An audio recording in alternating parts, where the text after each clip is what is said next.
I am back once again, the line bus. Tired, barely getting through things, may get COVID soon, but otherwise we're doing alright currently. So I have a day off today because I put in some annual leave, and I'm like, you know what? Thank God for that, because apparently it's going to be an absolute week, an absolute hell week at work, so I'm very fortunate that I did book this time off a little bit in advance. So we do have a division. This is not Nexus division. I haven't updated it. This is D West. There's always one thing I forget, and it was for D West today. So, we do have collecting counting stars. Facing off against the lowered expectations. Collecting counting stars did ban out Dragonshire and Battlefield of Eternity. Wow, lowered expectations banned out Tales of Doom and Sky Temple. Which, Praxis is still up. One can only hope. It's unlikely, but one can only hope. My game just crashed.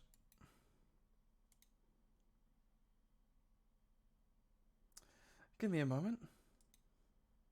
That is awkward, as I was literally going to open up the first map of Ultrak Pass. Hope you're doing well today, chat, by the way. Whoever may be already here. It's been a long weekend for me. I was sick Thursday, Friday with fever and such. Barely casted then. I was back today, day off work. So, it's a nice longish weekend for me.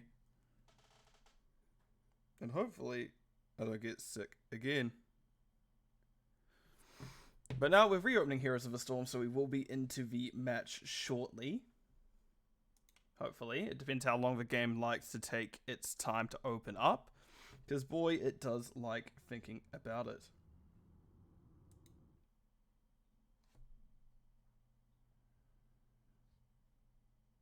It's still authenticating. It's taking its time.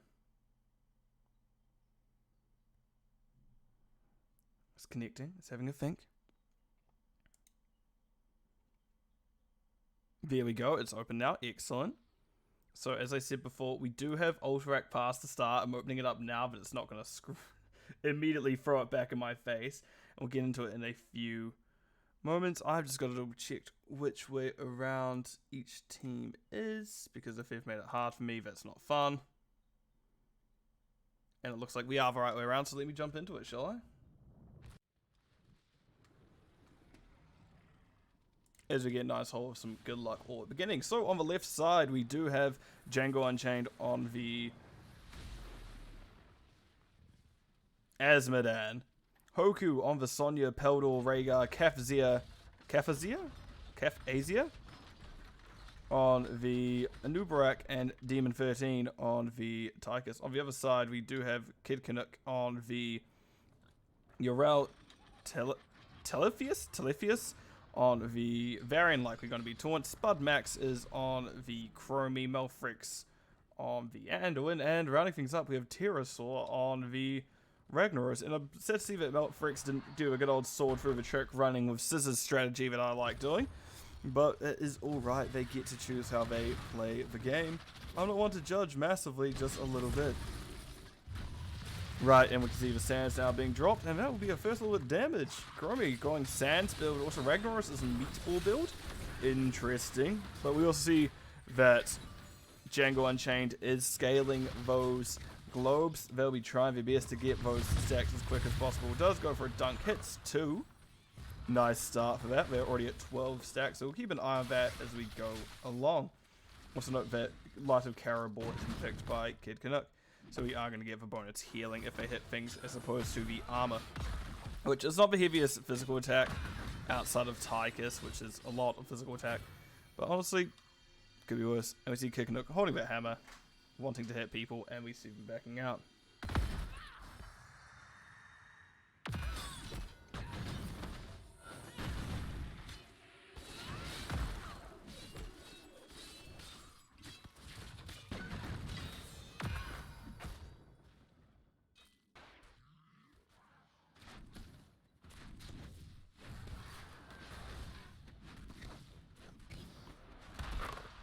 Sorry about my silences. Someone did knock on my door. We see Django Unchained is just going to be backing up. They don't want to get quite in danger yet. But Varian, still early on, not a real boy. Doesn't even have his shield yet, doesn't have his big sword, or doesn't have two swords. He just has one very average sword. Also, Euro went down bottom, Tychus and Hoku doing well there, which Tychus is one of those natural predators of things such as offlaners. And unfortunately for Euro, they didn't quite jump out of there. Nice grenade hitting Telephus. Kafsia is going to be hitting that tower. Goes down. We can see Vera's camp going to be pushed out finally. But they already got a lot of the front gate, collecting countless stars off to a very good start. And there is the sword and board. That is the taunt Varian picked up. Should have picked Smash? No, I'm joking. It's hard to say, but Varian does need that lockdown to help sometimes turn on his team. The game sounds have been really weird for me as of late. It's not always popping through. There is a lot of damage out onto Kafsia. Kafsia, however, does burrow charge out. We're going to have a quick reset now. Peldor getting a little bit of healing off by Kafsia, going, you know what, I just want the mana as well for this objective phase. Also, bottom, we do see that Hoku and Kikanuk still in a little bit of a scuffle, not really going to get much done. And meanwhile, Asmodan made his way top to get some of that extra soak. Does drop a minion just to make sure he knows who everyone is, but we'll be fine ultimately. Oh, meatball directly on top of Django Unchained. Meanwhile, we can see Varian and Anduin, father and son, already around their own objective, ready to make sure people can't get away with too much. You see Kafsia does burrow out as they went to do the cheeky I'm an Ubrak, I can do this myself thing. But no, they were forced to not do that. They were forced out. Also, mid-camp has been picked up again for collecting countless stars. There's so many CCS teams beginning with can't, and actually go to that. So I was about to say can't collect stars, which not quite the same as collecting countless stars. Which we see Kafsia and Terrace doing their best to get Terrace all down. A lot of damage on top of them. Django Unchained forced out as well. Unfortunately, they're not quite scaled enough yet to where they can do it. But once they do get into that 200 range plus a black pool, there's going to be a lot of damage that Asmodan drops in those very short bursts.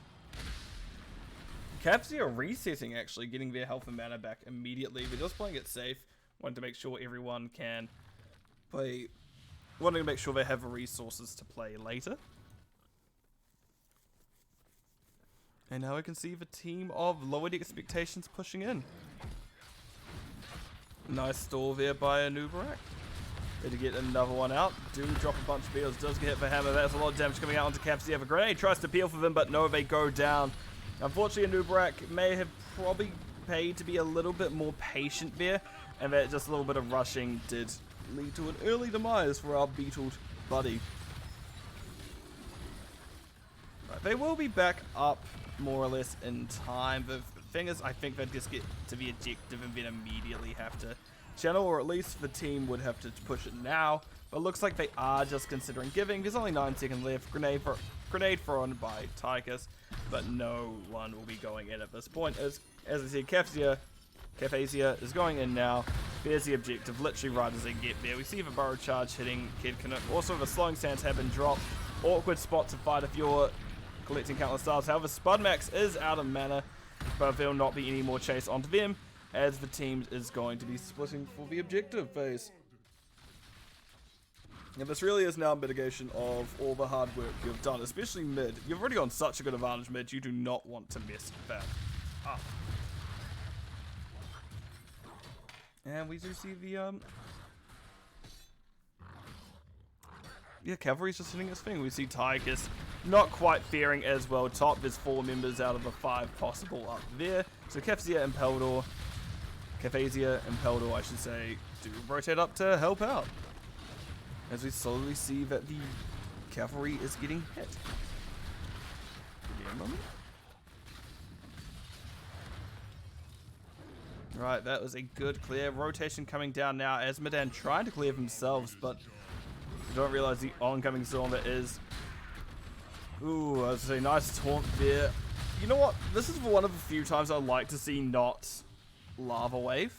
I know they're going to go Lava Wave anyway, but I'd like to see Sulfura Smash in this instance, just because it can do a lot to follow up and Varian taunt if you're communicating it well. That is probably a very dead person if it does happen. Speaking of taunt, Kafsia gets taunted. We see the cocoon comes out. We see that Azmodan has gone a little bit split pushy. They do have the Demonic Invasion heroic used as well. Also things to note, we do see Leap Sonya, Ancestral Healing on Rhaegar, and the Commandeer Odin on Tychus. Hi Raka, hope you are doing well today. I heard you're not feeling great. If I'm correct, you having a little bit of a COVID scare. So I feel like I should be nice to you, but my counterpoint is I may also have COVID, so you know, 50-50. So that's not ideal for either of us, I believe. Anyway, I can see Sonya will be clearing up top, but back camp has been picked up by lowered expectations, and we can see that Collecting Countless Stars may be picking up their own soon. Well, not maybe, but they will be picking up their own soon as well. Dunk comes in, clears a decent amount of a wave, however nothing goes down. Oh, yep, Flu is still bad, though. I still wouldn't want the Flu either. Cafazia is clearing out the camp. We'll be needing to back up. Nice dunk. Getting a few more stacks here and there. Django Unchained slowly keep creeping towards that 200. Once the 200 comes through, it gets a little bit easier. I think I had that the other day as well. Just double checking. Yep, so when we get it, will be technically more stacks because we see the cooldown reduction on the globe.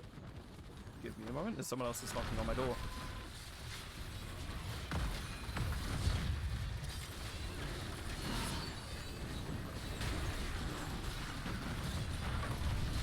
Right, big team fight. There's a lot of damage coming out. Pterosaur and Telephus doing a lot of damage.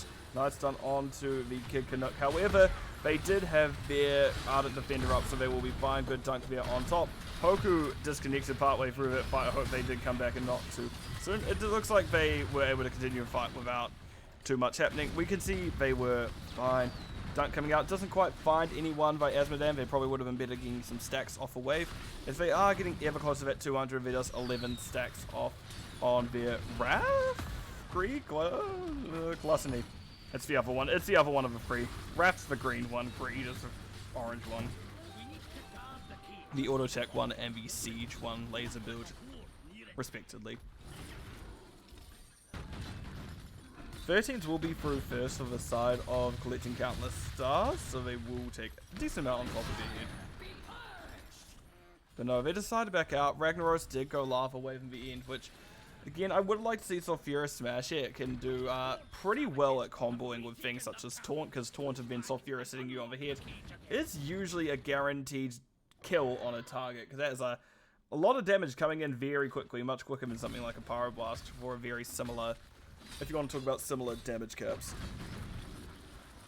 Right, and we can see Cafazia heading down bottom, camps being picked up by both Collecting Countless Stars and the side of lowered expectations. Cafazia stepping up, just drops a bunch of beetles to see if they can distract. Can't, oh, they may be able to get the objective? No, Telephus is not going to allow that. Nice double dunk by Azmodan. Django Unchained doing very well, gets pushed into the wall. Chromie throwing sands all over the wall. Cafazia very low, does get stun off, but no, cannot get out in time. We can see a turnaround of a decent amount of damage coming onto them. They do back up to safety.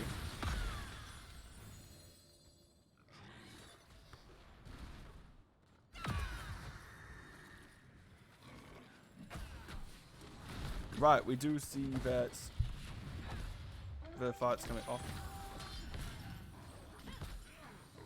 Right, objective being channeled by the side of lowered expectations. They're possibly considering boss now. They're lurking just above it. But no, it looks like it may just be a structure trade, as top was found by the side of Collecting Countless Stars. And they look to be doing boss as well. But it looks like Cafazia is going to be lurking around bot, seeing if they can get it channeled, or at least stalled out for a little bit. Kid Canuck lets them actually do it.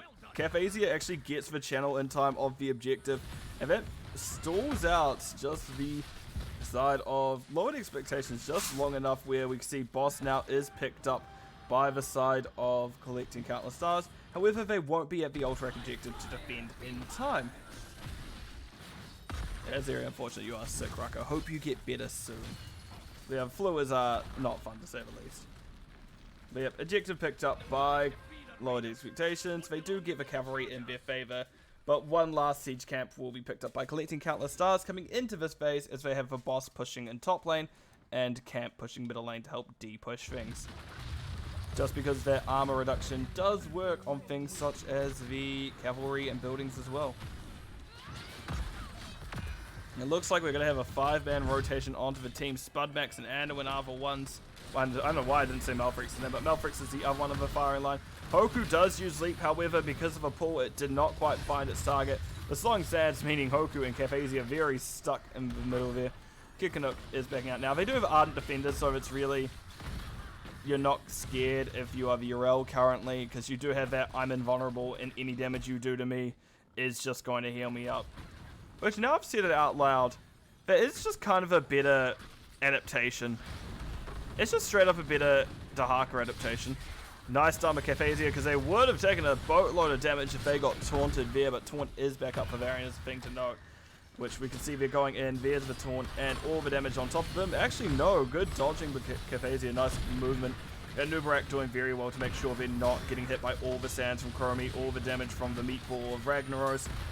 Urel, however, still does want them dead, staying in there, hitting them with a hammer, but no death on them. Does jump out. And that's a very good defense, actually, from the side of collecting countless stars. They lost 0 forts. They only lost really the gates and just bits of the fort. Kid Canuck is getting stun comboed. There is the Ardent Defender. They get Light Bomb going, get a nice double stun with it. Ancestral Healing heals up Cafazia back to essentially full. And we can see the dunk from Azmodan finding its mark. And that is a dead Varian. And I have no clue why he did not go shield wall into an Azmodan. That kind of feels like a mistake, not having protects on you. Oh, leap onto Urel. The Burrowing Spines? I don't know what they're called. Anubarak's Q then finds a follow-up stun, but because of Ragnaros' Lava Wave going directly through the lane they were standing, they had to leave that kill. Right, Peldor is back, healing up the team. Demon 13 very low. Just slowly getting brought back to where they can fight pretty effectively, because Tychus is one of those ones where, yeah, they are technically a ranged assassin, but my god, it does not feel like it with that very small, like 4.5, 3.5 auto attack range. And camps being picked up once again. What a surprise. This is essentially what this map boils down to. Get the camps. If your camp's up, then maybe consider... Not up, then maybe consider the objective. But camp's so good. Camp's so good for this map. You see now that collecting countless stars will be on their way to, well, collect some minions, collect some experience, and hopefully collect some kills. But no, we see very safe rotations. It looks like the side of... Lord expectations are unsure of what's happening. They wanted to make sure that boss is not being taken, but as we can see, it is not. Telefius found that out as well. Oh, Azmodan scouts, doesn't find anyone there. Cafazia finds an hourglass, so they all know what's happening. And now we see the two teams are posturing around this boss. No one's fully committed, but they're both looking. Hourglass popped. Oh, as I say, Chromie is the one in the firing line, but no, they do get pulled out. Rail pops out on Defender again, gets a nice triple stun with Light Bomb. However, no, nothing will come from it. Django Unchained more and more stacks as time going along. They're at 376. They are very close to that 400, and Tychus only at 56 stacks of the minigun. In the Rhythm, that's what it's called. That we do see Meatball build finish, Q build finish on Chromie once again the first time, and then we do see Anduin is at 4 stacks out of their total of 10 of that Piercing Light. Also, hi Psychopaths, hope you're doing well today. I could be doing better. I do at least have a day off of work before my Hell Week starts, but I'm in a good spot today at least. Don't jump in, Kakarnak. Don't do it. You don't have Ardent Defender up. This is still 70 seconds off. It's a mistake. Smart. Jumping out. Very smart.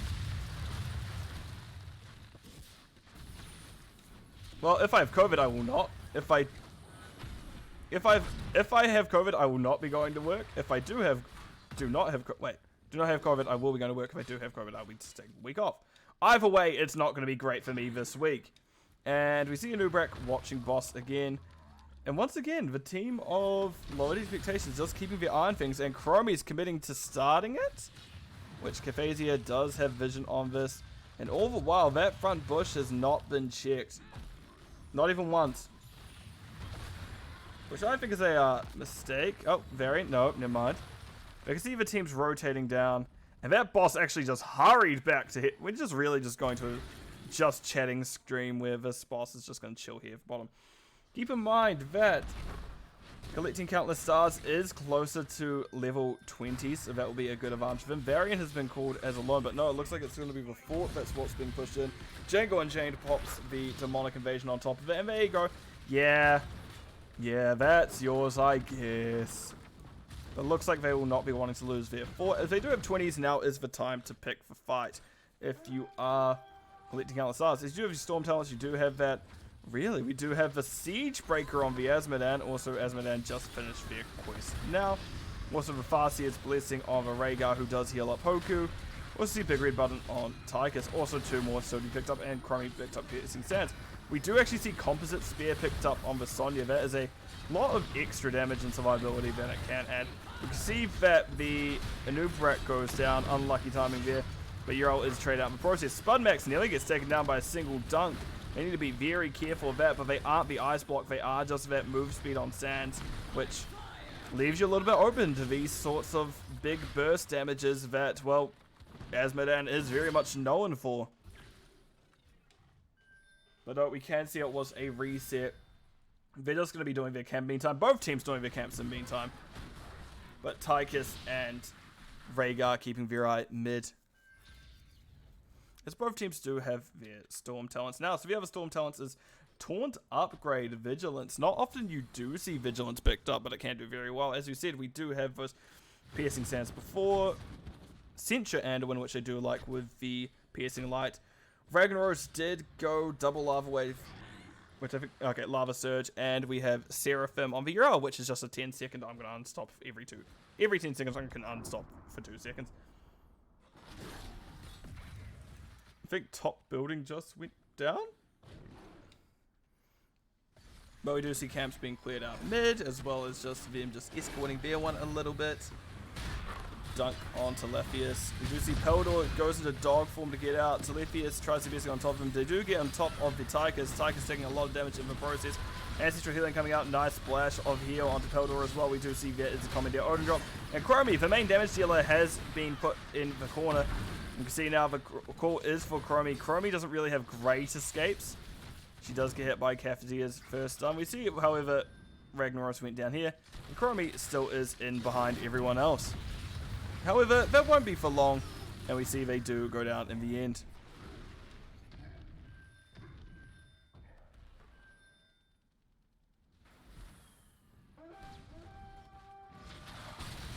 Right, and we can see now Kid Canuck is on firing line as well as the buildings.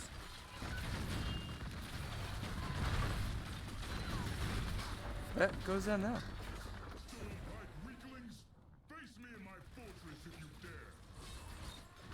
Nope, they're just making sure to clear as much of the structures as possible, which, fair enough. It does make it easier to finish core, but when you have 4 dead for that long, you probably could still end core without really needing too much, but it does make it much easier for you to push later, because now this will be constant counter pressure. They do need to keep a constant eye on this core. It's not quite armored enough to be fine,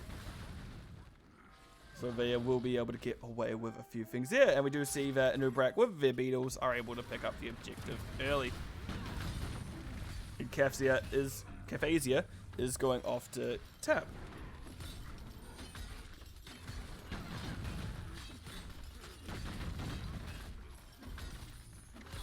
Ow.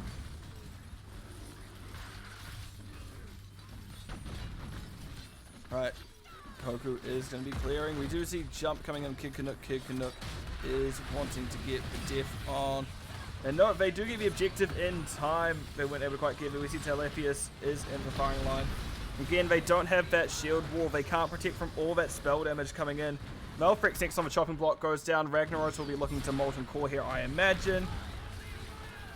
Tried to stall out with the Lava Wave, however, couldn't quite do so. We try their best to hold on, taking a lot of damage. We can see that they're going to... No, they don't quite survive. Tarkus gets the fadeaway grenade. But it looks like Kid Canuck is in the back line trying to get Django Unchained. Wasn't quite able to, and they're now themselves in danger. They don't have Armed Defender up. The Nubrak goes down here to the Chromie with their Falling Sands, that Dragon Breath. Okay. That's kind of sweet that father and son did die together, but not ideal either way. Chromie is actually doing a lot of damage here, even in this late game. You see that there's a lot that can still be done as Hoku will be spinning up north. But there's 3 forts down. This objective, this core is not going to last long, as the objective does take it out. GG. Called by the side of collecting countless stars, and there we go, lowered expectations chips in as well. So let me go over to game summary screen and we can see how that went, shall we?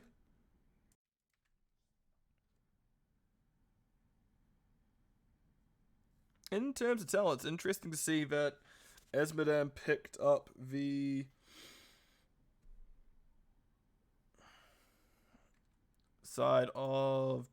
Interesting to see Demonic Invasion and Siegebreaker picked up. It is a nice flex of things, but no, that will not be...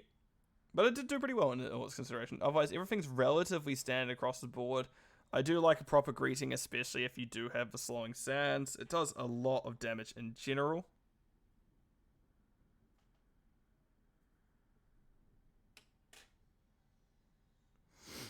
That we do see Anduin is 6 stacks of Piercing Light, not bad. I do like the URL build as well.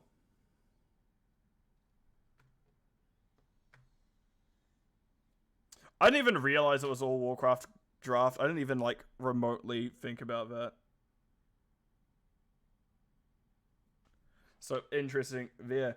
In terms of stats, Chromie did have most damage by like a fair margin, but they did have a good front line protecting them. Azmodan also getting up there, but had a lot of siege. Ragnaros will always have a lot of siege because of Lava Wave. And we can see that the Soak kind of mirrored that, where 33k Soak for Rag and 23k Soak for Asmo. We can see healing.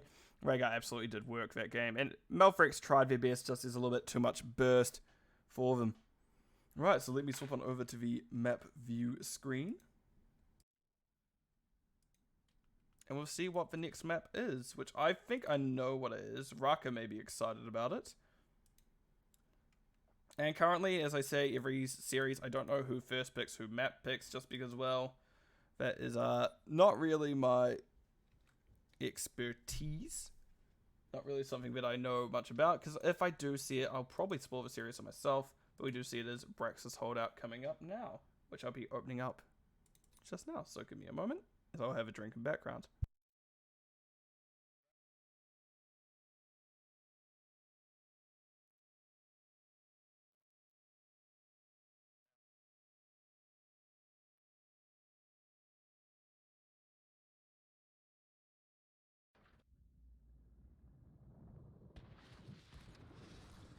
Right, I am back, and we'll be let me actually switch on over into the in-game screen. That probably makes sense. So, on the right side, I believe, of collecting countless stars, we do have Pterosaur on the Malfurion, Teletheus on the May, Kid Canuck on the Sonya this time, Spud Max is on the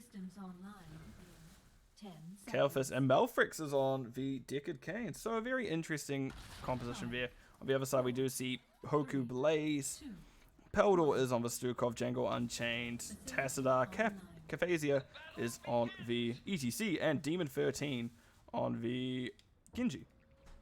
We do have a Vengeful Roots Malfurion. That will be a fun one. We also see that Scroll of Identify has been picked up from the Old Man Deckard Cain. And rounding out questing talents for the side of Lowered Expectations is the Mana Addict Kael'thas. On the other side, we do see that ETC has gone Prog Rock, as well as we have the Auto Attack build Tassadar, which Kadarin Amulet, which I never remember the name of. Oh, we have a lot of damage coming out here. Nice double root by Pterosaur. Unfortunately, Kaphasia did boop Pterosaur right as the Tassadar went to laser beam them. Unfortunate, but it does happen sometimes. And we do now see the siege has started for, well, both teams, in fact. Django Unchained does very well at Kid Canuck, dodging the slide from Kaphasia. Kaphasia taking a few shots. Nice route by Pterosaur, trying to zone out for Kid Canuck, and that is a little bit difficult. for them to step back in. Hoku is doing pretty well at defending bottom. They're doing roughly the same as the two top. We do see Blaze does get a nice charge off. Spudmax taking a decent amount of damage. We do see, however, it's a full combo onto Hoku by them. So they're taking a decent amount of damage. They do have tap up at least.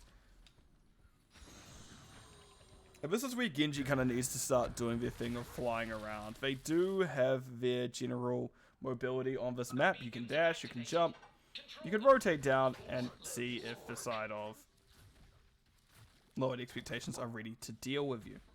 Which they honestly probably are at this current point in time. We see Cafazia does slide out. They don't quite want to go down to the Pterosaur and Kid Canuck. And we do also see Malfrix picking up the objective for lowered expectations bottom. So the channeled percentage will start going over to lowered expectations. Collecting countless stars, having to give a little bit of room because Blaze is just clearing lane. We do see ETC top. Realistically, you want these two off laners the other way. These two are tanks the other way around because Blaze is a slight easier time off laning than ETC. Albeit ETC can still be a good off lane bully, just not with their build. Oh, we do see a lot of damage going out to Django Unchained. They will get Spud Max in their laser beam sights. Hoku forcing Django Unchained up as Django had the bomb of them, and they didn't want to spread it like a very good DPS assassin. Sometimes I go back to my days of playing Overwatch and just think of that in that terminology instead of, you know, Heroes of the Storm terminology. And now we see the side of lowered expectations, once again getting the bottom objective and starting to channel it in their favor. Oh wow, Kickanek and Pterosaur doing a lot of siege top. Nice slide by ETC. Very patient on the boop. Django Unchained does have a laser beam up. Doesn't quite get Pterosaur, but Pterosaur is an awkward spot where they have no chance of surviving and have to get out.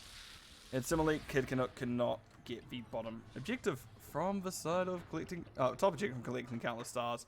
We see ETC once again here. Oh, Spud Max is going to be resetting full mana while they're here. Hoku doing the same thing. ETC still top, but will be making their way back to clearing that lane. I do want to know why collecting countless stars have done things this way. It definitely seems like it's a bit harder for them to pull off in terms of the grand scheme of things. Right, we see the slush ball coming up from Mei. They do have that level 4 picked up, so they do clear it pretty well. They do. That will be very good for when the objective comes up, but I think now I see what the side of, oh god, I'm missing a lot, of lowered expectations were thinking. They wanting to, no, lowered expectations of collecting countless stars, thinking they want to open this up as effectively as possible for the Zerg wave, but it's kind of counter backfiring. I don't know, it's not working in their favor. But we can see that, well, Mei with Slush Ball will mean that the Zerg waves is able to get a lot of value. Hoku, nice free-man stun. Pops the Pyromania as well. They're going to get stunned by the Blizzard, however. Mei once again turning off the objective. Maybe a little bit better onto Hoku that time around, but hard to say. Sevens through first for the side collecting countless stars, but they have also gone to their camps. And a few more kills. Just the objective is for one thing that eludes them so far as they get to get any percentage yet on that. It looks like Hoku wants to change that as we see both Blaze and ETC in the bottom lane. Which we see ETC now making their way up. Which honestly, if this keeps up like this, collecting countless stars aren't in don't have it in favor for them here. A lot of expectations are slowly sieging further and further into the enemy base, which CCS have been unable to deal with thus far. Spudmax did take a lot of damage, that would have made it easier for them. But that constant slush ball just does help out with how easy things are going for them, because they do have the increased duration of it as well. They do back out, but the duration doesn't affect the duration of the slush ball itself. Now, most of the team members are down here for collecting countless stars, so lowered expectations, take this chance to channel the objective. Django Unchained very high compared to the rest of the team. Tank of Hoku is only just getting back now, sliding by Teletheus onto the objective. Does pop their cryostasis, and that's a lot of damage coming out under them from Django Unchained. But that is okay, it doesn't matter, they did get the Zerg anyway, and they are going to have an easier time pushing it with it than the other team.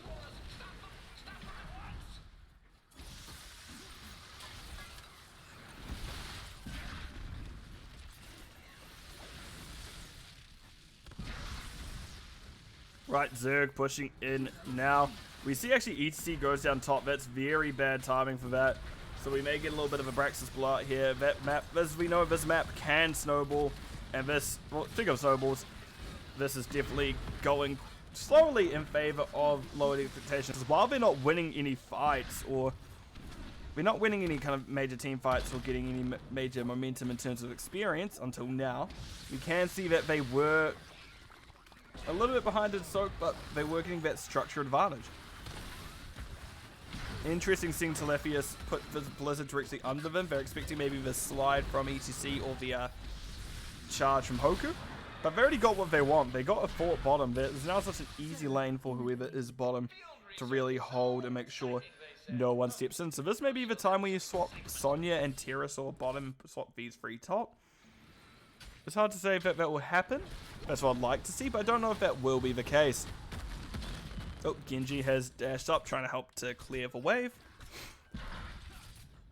And we see 10s are through first, actually, for lowered expectations. First time we've gone talent tier before the other this game. So we can see the stay a while and listen on the Deckard Kane.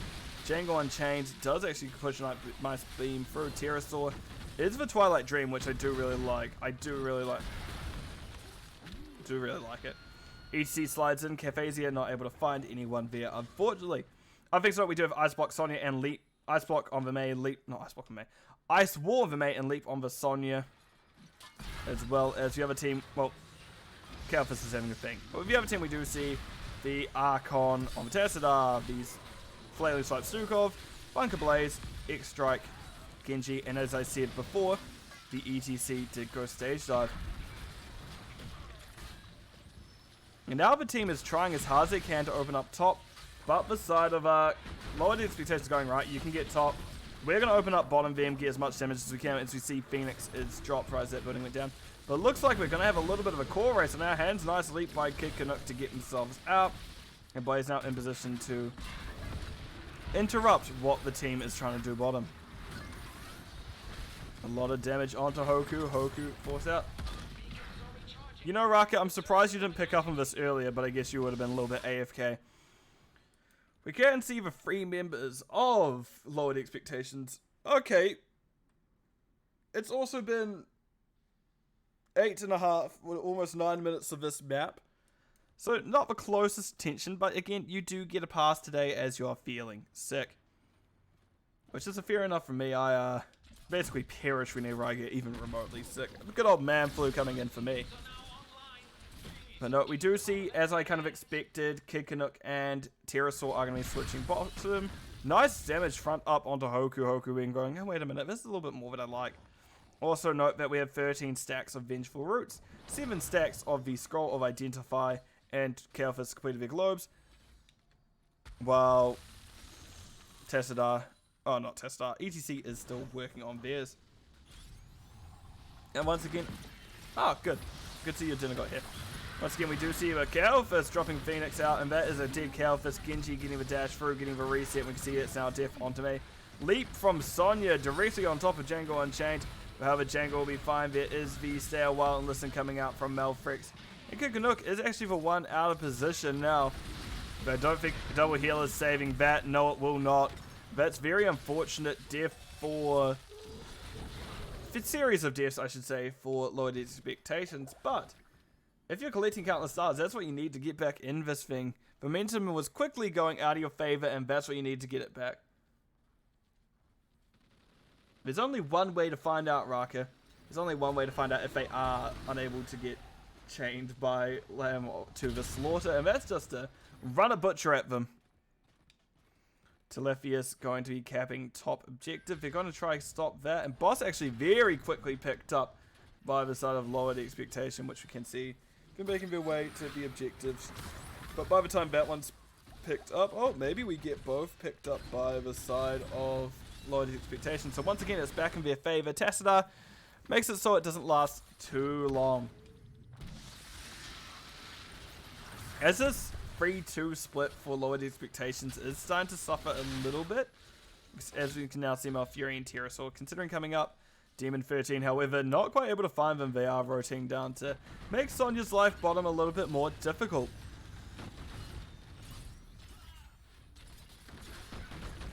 Right, we see Kirkanuk did dodge the shurikens. They're going to move their best to drop this boss. It does go down now. Meanwhile, Mei does channel the top objective over to the side of the lowered expectations. Django Unchained now in an awkward situation. We see that it is a stage dive behind. Spell Arbor does so much to help him there into the Chaos Fist. Big sleep by Malfrix, hitting 2 of the 4 members up here. Hoku now coming in behind him. This is a team fight you don't want to be in if you're lowered expectations. Malfrix probably agreeing with that sentiment right about now, taking a lot of damage.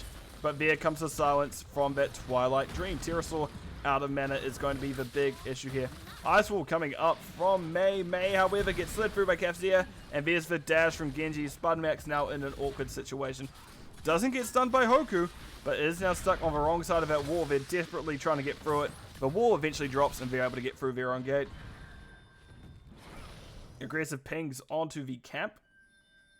The camp is wanted. I can't ping in this. I can't ping while I'm a server because that would be too fun for me. So we are just going to be getting Hoku in a very defensive position. Both teams having the objectives. Well, actually, both objectives being channeled by Collective Countless Stars. Nice leap by Sonya onto the back line. See Pterosaur, Malfrix, and Spudmax being relatively low. Demon 13, same for them. But Cafe's still very aggressive there on that ETC. Also note that ETC is out of mana. Albeit there is rejuvenation potions and the trait from Alfurion to help get that back up. So the Zerg wave is much smaller for the side of lowered expectation. Collecting Countless Stars have a much easier time with theirs. They will be slowly getting cleared out. This building will drop eventually. I don't imagine it lasts very long. You can see it eventually goes down. Also, this one bit of Zerg is getting stopped by this camp right here. And Django Unchained finally goes around to deal with it. Nope, they're just going straight bottom. Leap from Demon 13. Does take a lot of damage in the process. There is a living bomb just plopped on their head. Now Spudmax drops the Phoenix in the middle of the Zerg wave. Does unfortunately peter out as the Hydralisk pushes past it. Telefius going for a stun onto Hoku. We can see if he gets stunned to own return. No Ice Wall available. Good sleep, however. A little bit too much AoE damage, meaning people get woken up before they can go down. We can see Spinbot going down. Kael'thas is taken out. I also mentioned that we're about to see a fort trade here as top fort went down as well. So both teams lost their respective forts of the Zerg lanes. So we see Sonya is now taken out, and the side of Collecting Countless Stars wanting to keep going.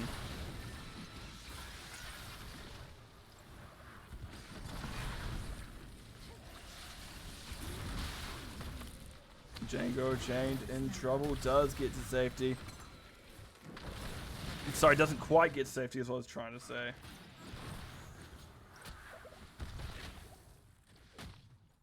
Alright, okay. So it may not be COVID my housemates have, it may just be the flu. Update, probably not COVID.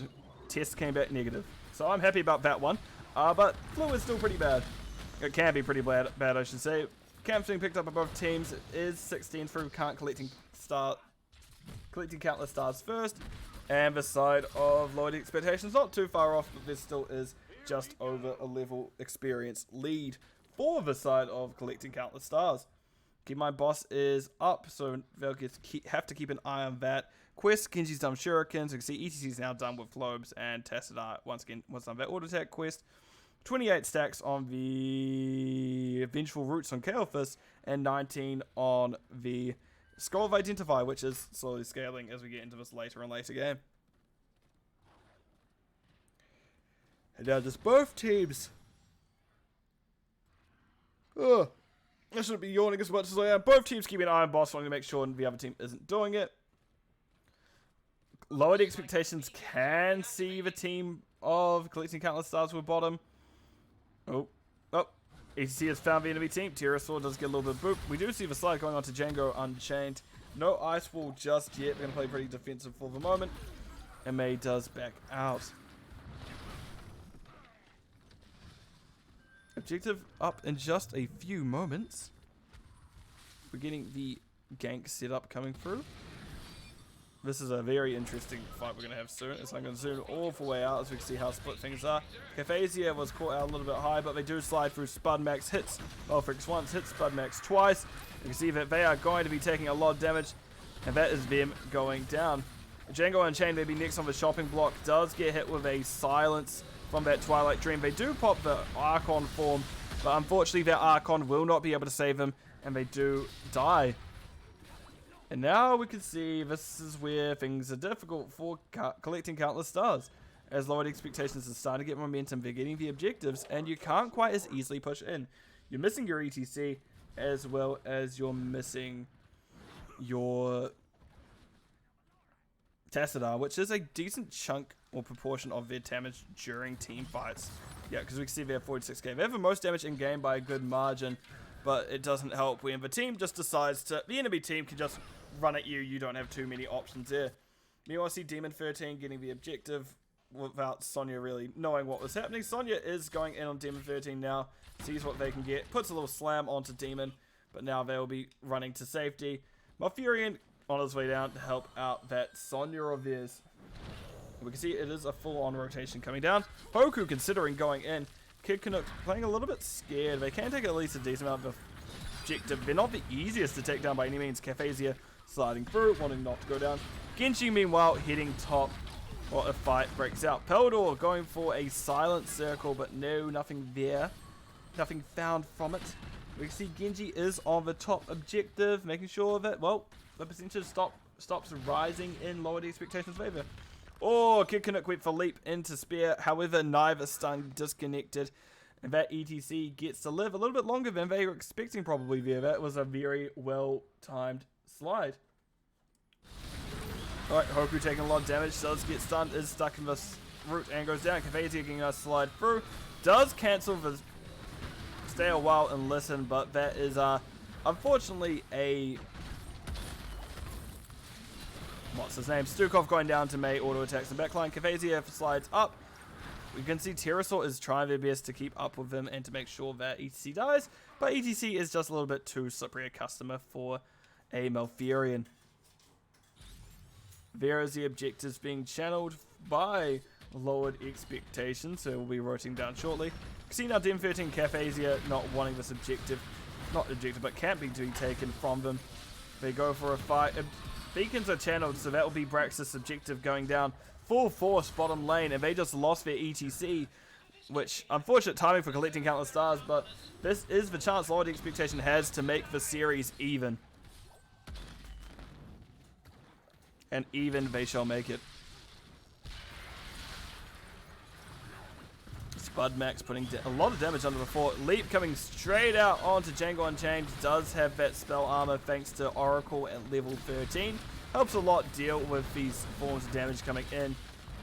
Right, charge doesn't quite find anything from Hoku. Hoku looking for the Pterosaur but wasn't able to find so.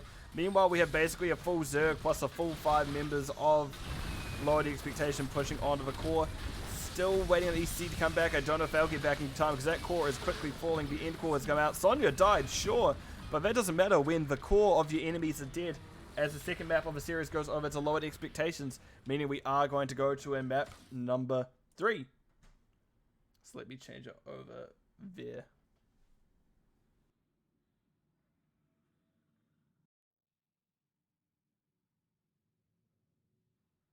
And I forgot to push the tab button. Right. Tested out an X amount of damage, 59k. Next closest was actually Malfurion on 43. So Malfurion getting a lot of stacks of that vengeful roots very early on.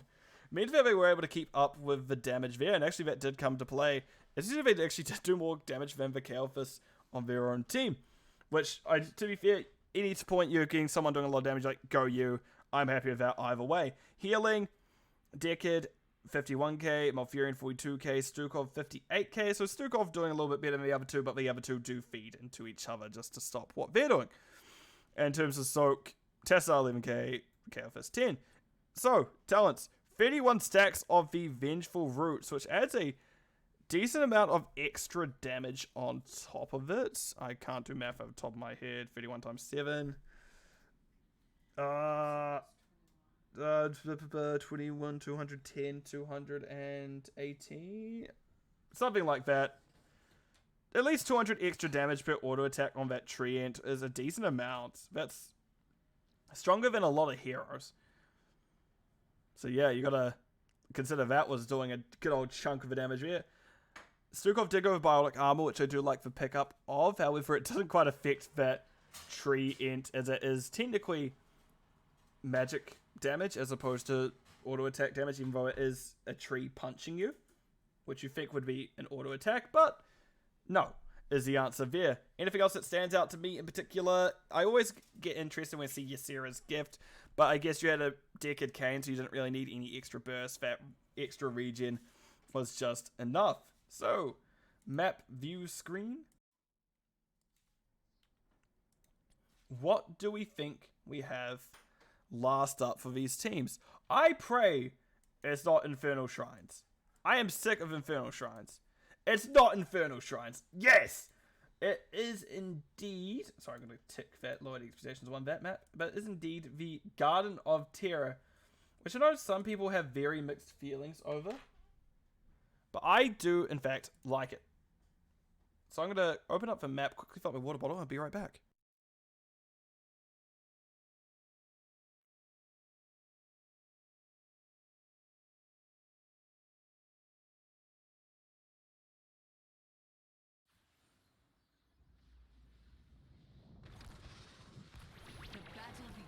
Shortly, heroes.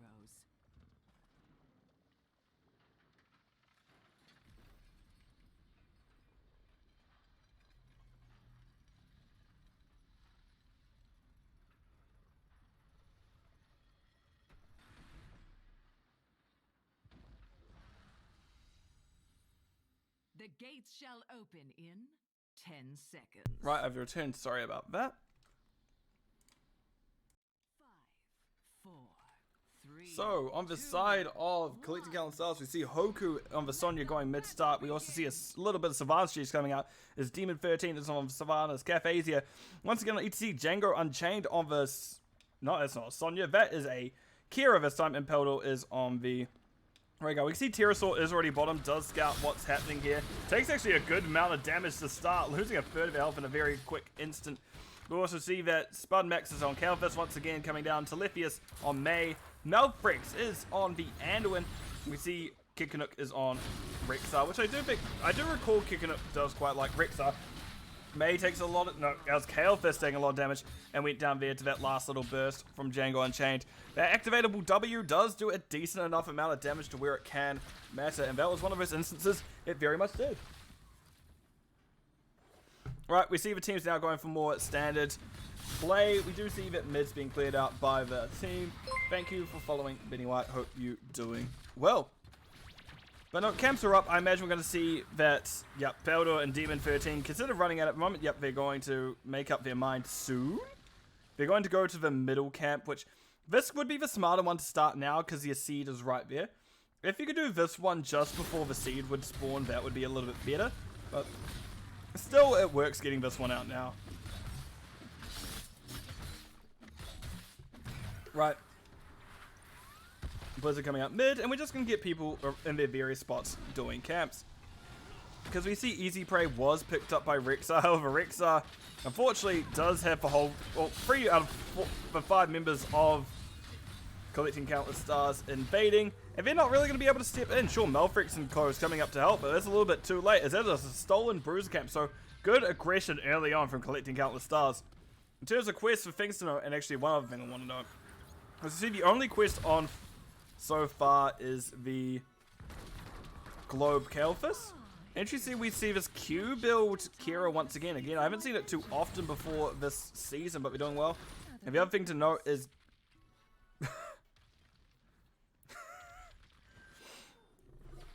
I love that. There is the green lightning from full at level 1. So that is just heavier damage into this front line of Cafesia and Sonya. It especially stacks up when you start getting through. Interesting, we see that level 4 picked up from... Typically you see the quest picked up at level 4. Just because you need the damage to scale. Or actually you need that cooldown shorter.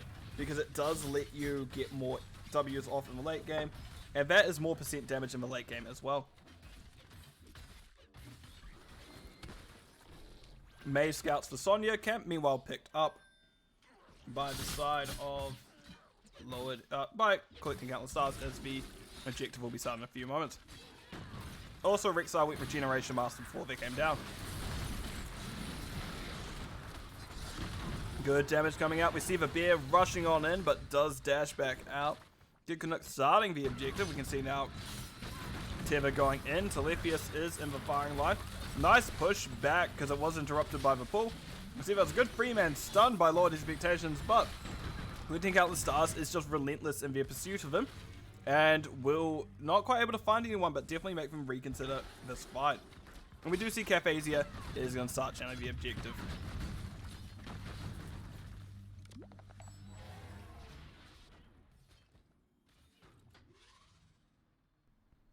Rexar did take the very safe way to go top. Gonna get that missing soak. Gonna start sieging, hopefully. Nope. As we do see, they go, no, you know what? Just a soak. I'm gonna back out, not lose too much health. Especially if Hoku just appears from nowhere, which they did. You can also see Sylvanas making their way up, wanting to see if Kid Canuck wants to overextend. Which Hoku may be able to get him to do, but it'll be a little bit difficult.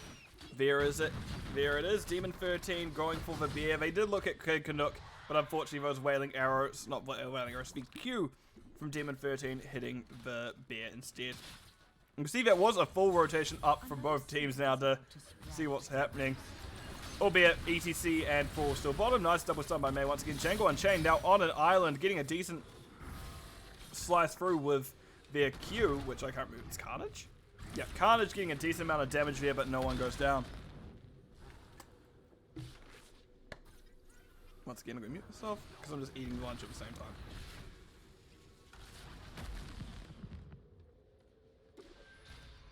I do love a good onion ring. But no, we do have the objective being started. Kid Canuck is going to start the actual channel itself. No one is going to be able to stall it, but it looks like Thrall is the target, but no one shall get him either. Thrall does use that Wind Fury to get out. We also see they are going to go further into the damage, percent damage with Ancestral Wrath. And we see a camp steal coming out. Hoku and Co very much wanting it. Actually, all 5 members are collecting Countless Stars on this bottom siege camp. They're giving up a lot of soak to do this. We can see now that the team of lowered expectations making leaps and bounds towards them. Caphazia is still getting some soak mid. They're going to make their way top to make sure that Kid Canuck cannot get too much done. Especially because they don't want to lose any of the game.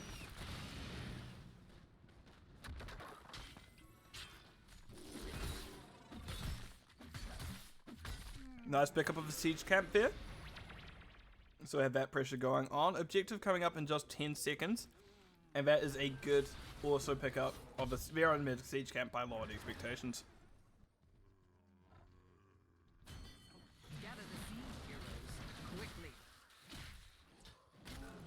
And if you're wondering why I keep muting myself, I don't want to give you ASMR. Kid Canuck is channeling the objective. Gets actually relatively safely once again. Good zoning with the Misha. They do have that aspect of the beast.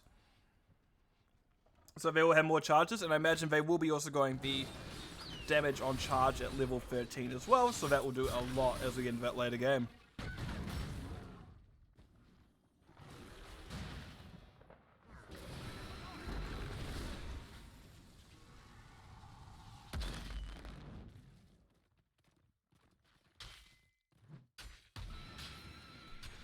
Right, that's my lunchtime. Cool, I'm back. Thrall did disconnect right as they died to the bottom 4 man. That may be unfortunate timing. They may have legitimately just gone, nope, not happy.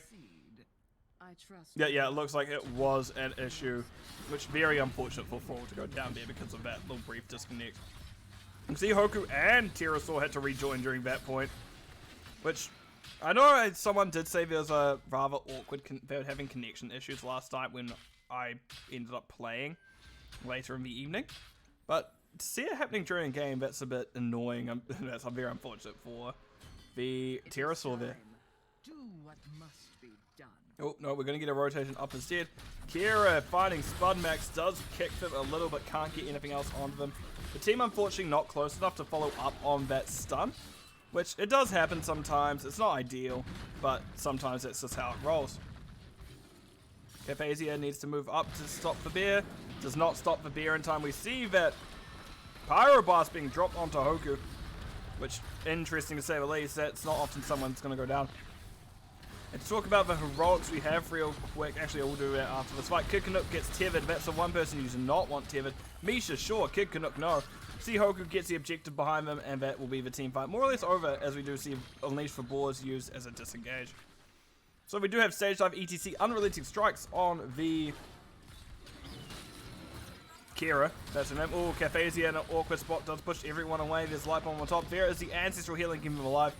Also, the Leap Sonya and Wailing Arrow coming up. But there's the Leap. Speaking of which, Kalphus did go down just before that got onto them, but there's still a death on the Kalphus. I think that we do have the Avalanche on the May Light Bomb. And when Sundering on Brawl, which is a very interesting one. Alicia Boars, Rexa, and as I said before, Pyroblast, Kalphus. But yeah, sure, Django Unchained taking a lot of damage here, but Building Luke has gone down behind him. Kid Canuck is now in firing line. Nice knockback by Thrall with that Sundering into the Blizzard. Misha getting very low, but will not quite go down.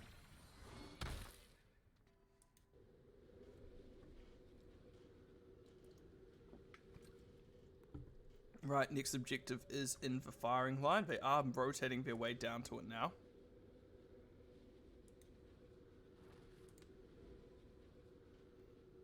As I'm just going to have the camera over here, just anticipating people coming in.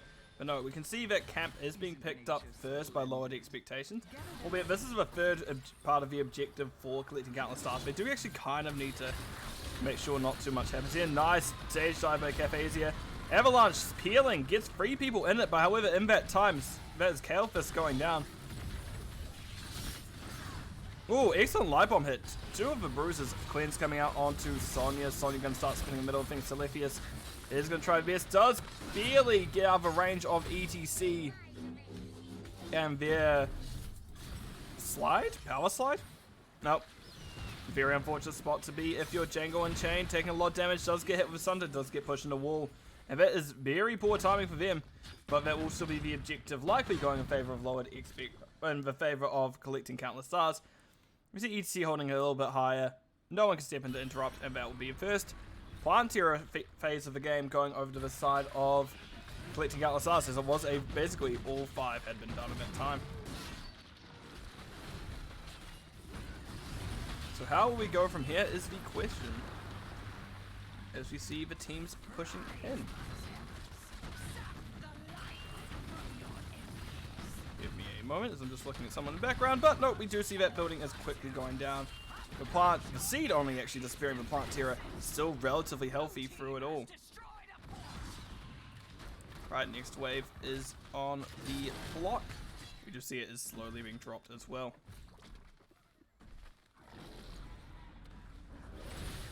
And nope, we are just going to get a rotate up top as we do see a quick dip onto Rexa. Unfortunately not allowed to live there. And now we're rotating back here. Telefius throwing out a snowball. Nice. We see the rotation coming up. Building getting smacked mid. And it's slowly but surely dropping.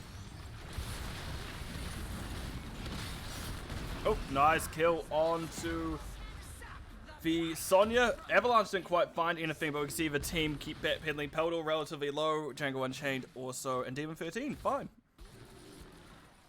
Oh, ETC is in an awkward spot. We'll be halving. No one has found them. And they do get out safe. Nice. Right. We're nearly getting to 16th for collecting countless stars now. And I realize I may have wanted to do another set after this. I may just run out of time depending on how this map goes, or I wouldn't be able to do another set in between now and then. Because I do have something in like an hour and 10 minutes that I need to deal with. Albeit, like I said, I have a day off. I have a few things I do still need to do while I have my day off. And camps are being picked up. We can see aggressive pings, meaning that everyone's wanting to make their way there. But no, it looks like that was a change of plan as people started showing mid. They're like, you know what, we don't have to do anything now. We can see the EC top as well. Let's just take our time and just clear elsewhere. Which they have done pretty well at clearing so far.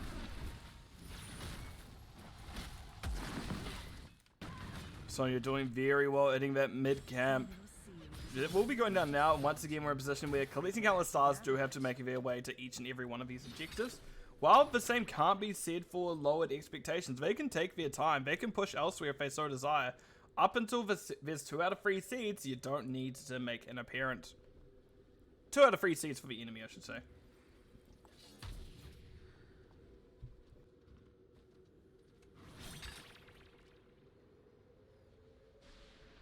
Hoku just having a fun little Q there.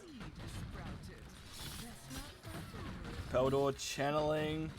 It did look like the team of Lowered Expectations wanted to make their way here, but this was a little bit too slow in that regard. And now we can see Cafezia getting very aggressive once again. Keep in mind, this ETC does not have stage dive, but they are now going to be a little bit out of position. There is Pyroblast coming up. Django Unchained taking a lot for the efforts there, but it will be the Rhaegar going down first. Oh, Django Unchained pulls themselves out. They do mount. They will go down as Thrall finds a nice little bit of lightning at the end. And now it looks like Thrall's on the chopping block. And that is them going down as well. So very much now the side of collecting countless stars has to hope that doesn't happen. That exact thing I was about to say. They have to hope that they get back before their seed is spawned. That's not going to be the case. The seed is going to be spawned before they even get a chance to respawn, let alone get back to where the objective could even be. So either we're going to have to see the stall of a lifetime from Demon 13 and Hoku, or they just know they're going to have to eat the objective and it won't be a good time. And it looks like it. Maybe they're going to stall? Because definitely it's worse eating the objective now you've lost a building. They can stall reasonably well. They're not the best, but they can still rise. Oh, the minions are helping out with that stall. They do it once. They don't have a second time. They're just going to have to eat the objective. But they do have pretty good clear for it. They did at least get everyone back on respawn. And there's a good stagger of these plant terrors coming in. And that wave died right at the best time for them. So that's going to be a good late reset for that mid one. So we may just clear top, mid, bot in that order. And just prepare that you're going, yeah, we're going to lose bot here. It's either way.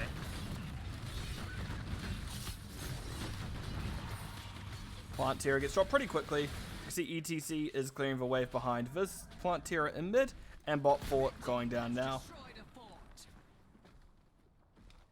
So just looking at talents real quick, just pulling the 16s back up, just seeing things that stand out. Interesting that we get face melt, but I guess if you're stage dive, you don't quite need your encore quite as much. But no, we can see that is absolutely pushing in now. ETC is considering potentially something tricky. Yep, we see Cafezia diving in. The bear was the thing tethered.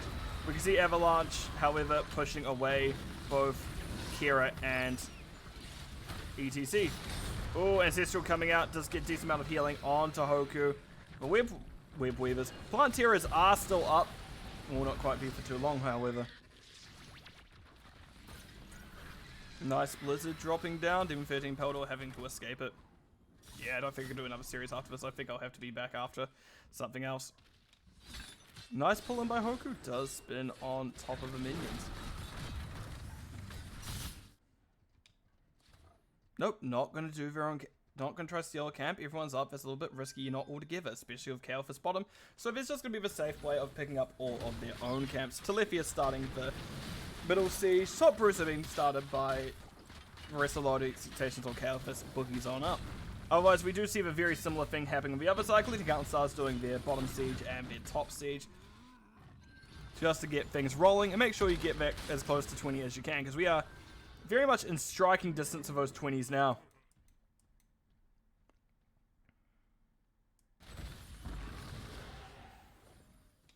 And it looks like that Lowered Expectations wants that building. But no, they're not going to quite push in yet. They do decide now is the time to strike, however. Now that they can see ETC bottom. But as a reminder, ETC does have that stage dive. So really, ETC is anywhere he wants to be as long as that is up. Save rotations coming out. Not quite wanting to go down yet. They know that potentially last fight territory is coming up as 20 through for both teams. So we do see Death Metal on the ETC. Silent Killer on the Kira. Farsi is blessing Rhaegar. Ignore Pain Sonya and the Bolt of a Storm on Sylvanas. But speaking of this, we do see us a lot of damage coming out. Spin from her, Kira coming out, doesn't quite get on top of people. There's unfortunate Avalanche coming through. Unstopped pop by Demon 13, that however is a lot of damage going onto him. Nice Ancestral, definitely kept him alive there. Django Unchained still in an awkward spot. Does get healed up by Hoku, nice. By Varega. Hoku getting a nice stun, I was going to say. Django Unchained trying to be best to hold on. Does back out for Bear, wants him, but Bear cannot have them. The Bear, however, low. Speaking of which, we see the Death Metal come out. That is a nice free-man stun. Demon 13 using their Bolt of the Storm to get away right at that moment was very unfortunate. Sundering comes out. Barely falls shy of Demon 13 and the rest of the crew. But that will still be a fight. That is an unfortunate EC death. And I do wonder if the Death Metal was communicated to the team. Because one of my favorite calls to this day still has been... Oh, what was it? 2 seconds until Death Metal. We're like, wait, what? As we just see our ETC die. And then the whole team dancing. And that was one of their best calls I've ever heard when it comes to Death Mosh. Oh, sorry, Death Metal it's called. Yeah, I even said it right, but for some reason I decided Death Mosh is what it's going to be called there. However, that will be the seed being picked up. ETC will technically be back up in time. They will just need to use Stage Dive to get to the fight itself, which they've been doing anyway, so it's not like it's anything new. And also quickly touch on the other heroics that the Stormtails I haven't mentioned. We do see Mei has gone the Avalanche upgrade of Cascade. We also see Inner Fire Anduin. Sun World Breaker falls, so there will be that terrain left for 3 seconds after he uses the Sunder Plus for cooldown reduction. Kalphus went Infinite Living Bomb.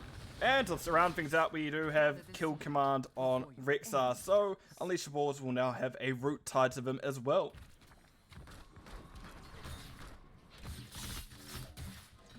Warning coming in the bush. We do see that the scouting has come out on Hoku. Hoku taking a lot of damage in the early part. Bomb spread to Heldor. There comes the bomb spread once again as we do have that Infinite Living Bomb.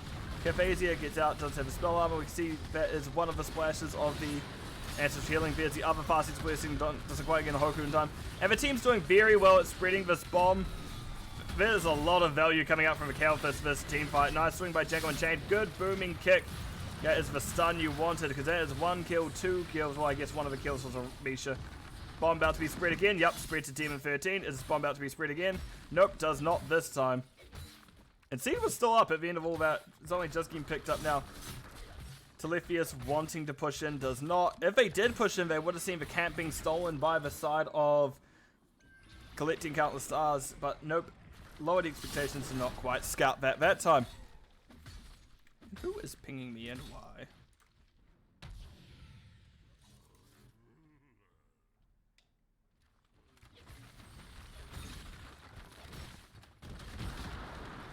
Right, I may not actually have anything on after this by the looks of it. I'm just going to have to confirm that.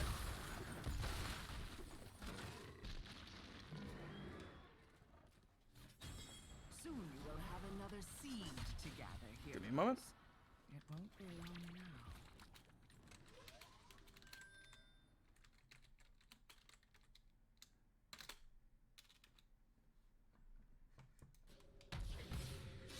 Right, camp is being cleared then.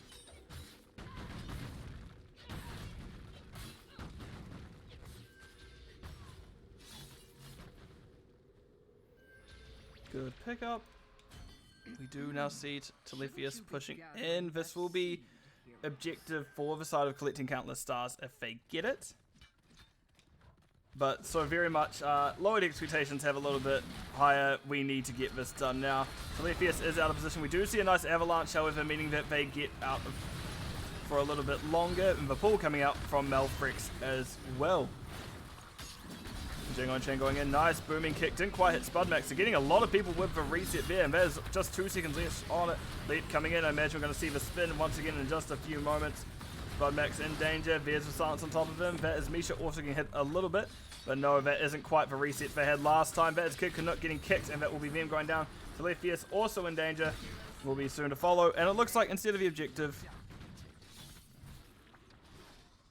that will be going down. And that looks like it'll be the end call.